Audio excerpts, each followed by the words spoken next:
it's an enormous honour to be able to start the lecture series with the inaugural lecture. Alasdair's fierce independence, his importance of putting science at the heart of decision-making, and his ability and willingness to fight for the corner, for doing the right thing, rather than sometimes doing the politically expedient thing, was an amazing contribution to setting up the values of the MHRA, and those values persist today and have been so important over the last 12 months as we've lived through COVID. Alasdair will always hold a very special place in my life. He quickly became a valued colleague, a wonderful mentor, and most importantly, a friend. With that twinkle in his eye and lilt in his voice, he was always teaching. There was so much to learn. What a splendid person. I had the privilege of knowing Alasdair for a period of 45 years. And for me, he was probably the closest colleague that I'd ever had. And he was an advisor, mentor, and really somebody that I looked up to. And he came to be a close personal friend. The fact of the matter is, Alasdair will never be replaced as far as I'm concerned, and the world is a poorer place without him. Alasdair has been, for so many of us, inspiring. For me, has been a coach, a teacher, and a friend. I will miss him forever. Sir Alasdair was a mentor of generations of regulatory scientists, both in Europe and in the world. I spent many evenings and days debating with him about Brexit, about evidence generation, about St Andrews, where he studied and my daughter studied. He truly was an inspiration to many of us. One of the things about Sir Alasdair is he always approached those with a critical, courteous, but questioning mind about what areas that organisation could have the greatest value for industry, government, for regulators, and most importantly for patients. So in conclusion, we can carry on our roles, and we can continue as Sir Alasdair did in questioning the status quo.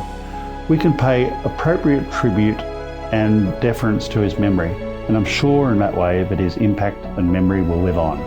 He was very good at drawing out people's opinion. Actually, in fact, he had a habit of calling on people who weren't really speaking up at the meeting and asking them, what was their opinion on the particular topic at hand. Outside of these meetings, he was a great individual to sit next to at the dinner table.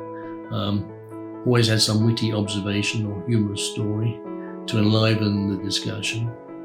Sir Alasdair was a very dear friend and special mentor to me for over 30 years.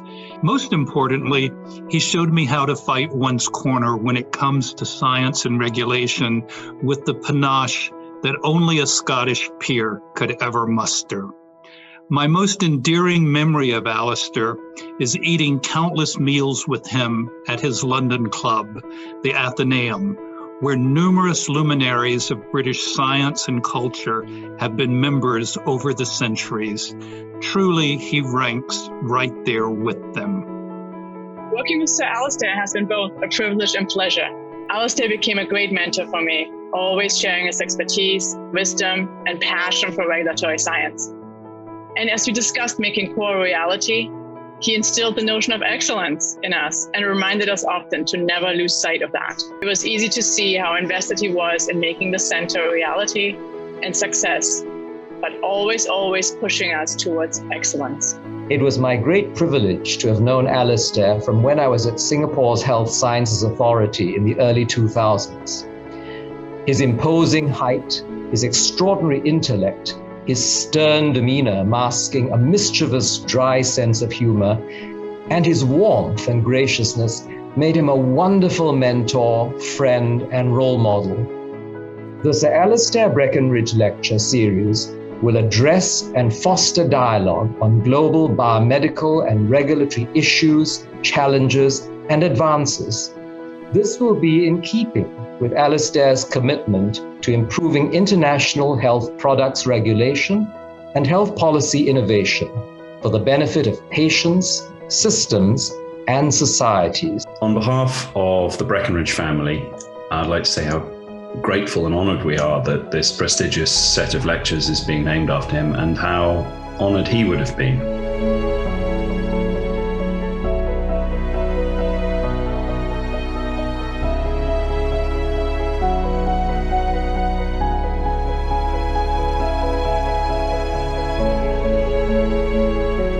his legacy continues to inspire.